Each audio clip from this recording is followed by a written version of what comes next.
E o governo avalia reduzir os preços dos produtos da Petrobras para compensar o aumento dos combustíveis com a volta dos impostos federais sobre a gasolina e o etanol. Vamos acompanhar na reportagem de Rodrigo Viga.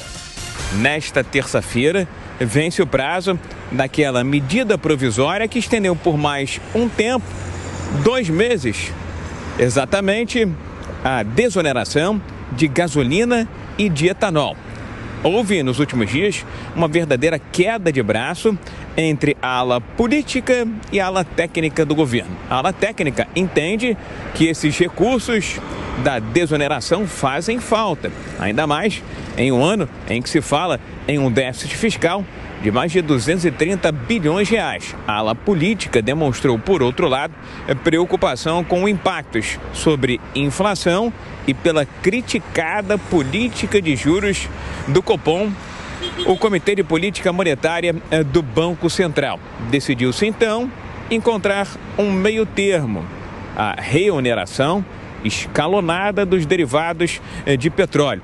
Isso pressionaria orçamento e bolso dos brasileiros, como neste momento existe uma espécie de gordura a queimar dentro da política de paridade de preços da Petrobras. É hora de usar essa gordura, eliminar essa gordura para minimizar o impacto da reoneração, segundo fontes da Jovem Pan.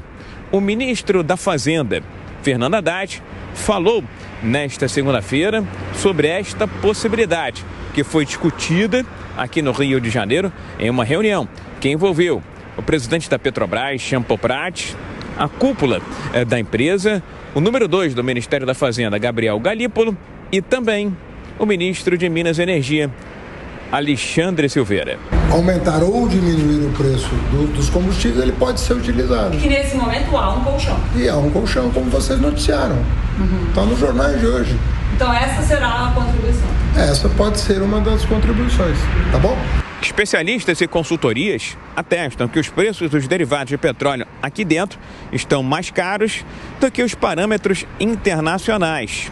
Isso confirma a tese de que o governo pode usar uma redução nos preços da Petrobras para compensar a inevitável reoneração dos derivados de petróleo. A Abicom, por exemplo, que representa os importadores de combustíveis, fala que a gasolina está 7% mais cara aqui dentro do que lá fora. Nesta terça-feira, acontecerá uma importante e decisiva reunião em Brasília para se bater o martelo sobre a questão envolvendo PIS, COFINS e CID de volta aos preços dos combustíveis. O encontro vai reunir o presidente da República, Luiz Inácio Lula da Silva, e mais 3 ministros de Estado: o da Fazenda, Fernando Haddad, o da Casa Civil, Rui Costa, e o de Minas e Energia, Alexandre Silveira, que esteve nesta segunda-feira aqui no Rio de Janeiro, no encontro realizado na Petrobras do Rio. Rodrigo Viga.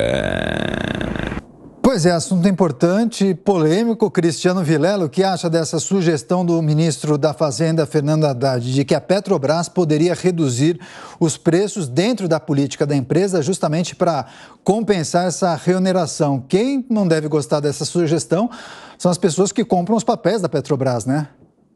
Exatamente, Daniel. É importante que se tenha claro que a Petrobras ela não é um braço do governo. Ela é uma empresa de economia mista, na qual o governo ele é o principal acionista, mas que milhares de pessoas físicas são igualmente acionistas da Petrobras e que, portanto, esperam da empresa que a empresa apresente uma taxa de lucratividade boa e não faça apenas uma política social. Política social essa que deve ser feita com os recursos do seu acionista, que é o governo, através de desoneração, através de outras formas que ele possa fazer. Agora, o caixa da Petrobras, ele é um caixa feito para dar lucro. Nessa questão do colchão que foi colocado pelo ministro Haddad, se existe uma possibilidade de um pequeno ajuste por conta dos preços estarem um pouco aumentados, isso até que pode ser feito, desde que, como bem mencionou o ministro, não contraria a política de preços do mercado e a política de preços da Petrobras. O Diogo, também chama a atenção a presidente do PT, a Gleisi Hoffmann, indo contra o próprio ministro colega Fernando Haddad, diz que voltar a taxar os combustíveis é penalizar o consumidor, gerar mais inflação e especialmente queria que você comentasse descumprir compromissos de campanha. Até que ponto esse último fator deve ser levado em conta nessa hora? Pois é, Adriana, esse tema foi inclusive apresentado nas últimas semanas como um teste para o Fernando Haddad, né, para o ministro da Fazenda. Um teste justamente da força que ele tem dentro do governo. O Fernando Haddad, desde o começo, foi contra a manutenção desse corte de impostos para os combustíveis, inclusive na primeira ocasião em que Lula teve que decidir entre manter ou não por mais algum tempo. E o que permanece, o que fica dessa decisão é que é reforçada, então, realmente a posição do Fernando Haddad junto ao governo, a capacidade dele de influenciar nas decisões e de apresentar para o mercado, inclusive, a sua preocupação com a responsabilidade fiscal. Ele tem tido muito esforço nos últimos meses em dizer para o mercado que não, que o governo Lula vai ser responsável, vai cuidar das contas públicas. Essa questão da desoneração, a gente precisa lembrar também, tem um pé lá no governo Bolsonaro. Quando o governo Bolsonaro cortou esses impostos dos combustíveis, não se apresentou, para ser uma medida que tivesse durabilidade, né, que fosse permanente, não se apresentou a contrapartida, não se disse de onde sairia o dinheiro, onde se cortaria gastos, por exemplo, para compensar aquela perda de arrecadação de quase 30 bilhões de reais.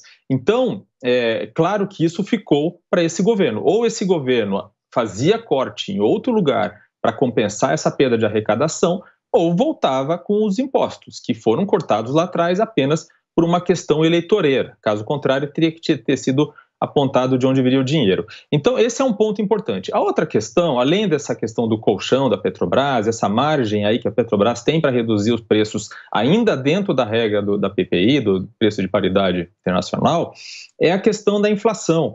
Existe uma projeção por vários institutos, vários índices que mostram que há uma redução na pressão da inflação, e principalmente da inflação de alimentos, que está desacelerando. Isso também contribuiu para essa decisão de voltar com esses impostos, porque mesmo contribuindo para a elevação da inflação, esse aumento de impostos sobre combustíveis, ele é de certa forma compensado em alguma medida pela desaceleração na inflação de alimentos.